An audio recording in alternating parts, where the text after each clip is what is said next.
જય માતાજી ખેડૂત ભાઈઓ, તો આપણે ઘણા દિવસથી એક નવો વિડીયો લઈને આવી ગયા છીએ. એમાં વાત કરવાની આપણે મગફળીના સુકારા વિશે. તો આપણા જ 10 વીઘાના ખેતરમાં જોવો મિત્રો, આવી પરિસ્થિતિ થઈ ગઈ છે. શું કે વરસાદ વણ થયા નહીં ને, જ્યાં છે અહીંયા આવી સારી મગફળી છે. બાકી તમે આ જુઓ સાર પાણીનો જુઓ, આપણે સેજ મોરું પાણી છે, તમે જુઓ હાવ રેવા જ નથી દેતી મગફળી. તો શેના કારણે આ હુકારો આવી તમને હું જણાવું. આમ શરૂઆતથી આપણે શું શું ખેતી કરી હતી એ તમને વાત કરું. 24 પહેલાં તો વાત કરું કે 24 નંબર બિયારણ છે. 24 નંબર બિયારણમાં મિત્રો આપણે 2 વાર દાંતી હાંકીને અને રાહ પાકીને પછી રોટાવેટર મારીને ડાયરેક્ટ આપણે વાવેતર કરી દીધું હતું. તમને બતાવું હજી જો આપણે આવું છે. આમ વાત કરું મગફળીની પહેલાં તો કેટલા દિવસની થઈ, તો 30 દિવસની થઈ છે અને આપણે વિડીયો ઉતાર્યું છે. જો અમુક અમુક છોડવા તમને દેખાતા છે. આમ જો એટલે તમને નક્કી થઈ જાય 50% છે અને 50% નથી, બરાબર. તો દાંતી હાંકીને આપણે વાવી દીધું હતું. દાંતી હાંકીને એના હિસાબે વાવ્યું હતું કે આમ ધડે ન બાજતી. ઓલી હાર હાંકેલી પોચી જમીન હોય ને, વરસાદ દીધા દીધ કરે એટલે ધડે ન બાજતી.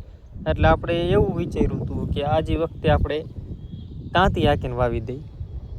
દાંતી હાંકીને વાવી તો દીધું, પણ વરસાદ હજી થયા નથી. 6 મહિનાની આજ કેટલી તારીખ હું ભૂલી ગયો. 6 મહિનાની 29 તારીખ થઈ ગઈ છે ને, કે આપણે 6 મહિનાની 12, 13 અથવા 10 તારીખની અંદર વરસાદ થઈ જાય, પણ હજી થયો નથી. એના હિસાબે આપણે હુકારો લાગ્યો છે મગફળીમાં.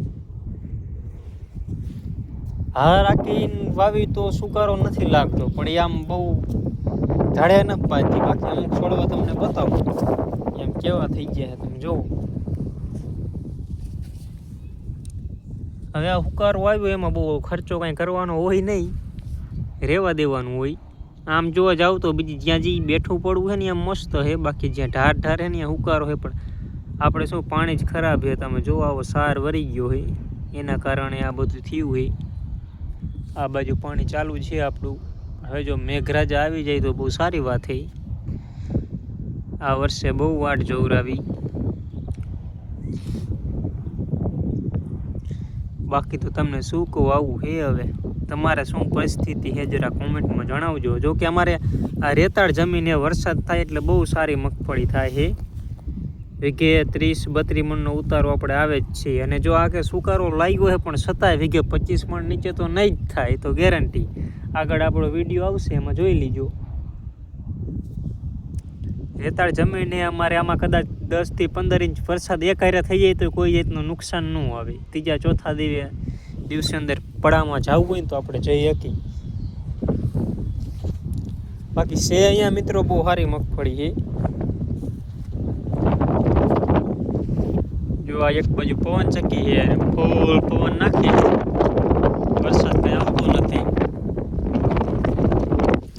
ખડ જોવો તમે, આપણે જે જો આ ડેલો દેખાય ત્યાંથી પાણી આવે છે આ ધોરિયામાં. આમાં કાંઈ બુજી એવું રહ્યું નહીં.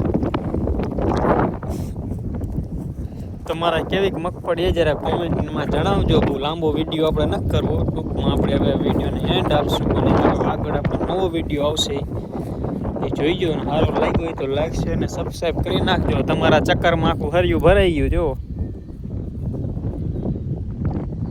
જય જવાન જય કિસાન. હાલો ઉપાડી પાવડો બાકાજી કી બોલાવી દેવાની છે હવે.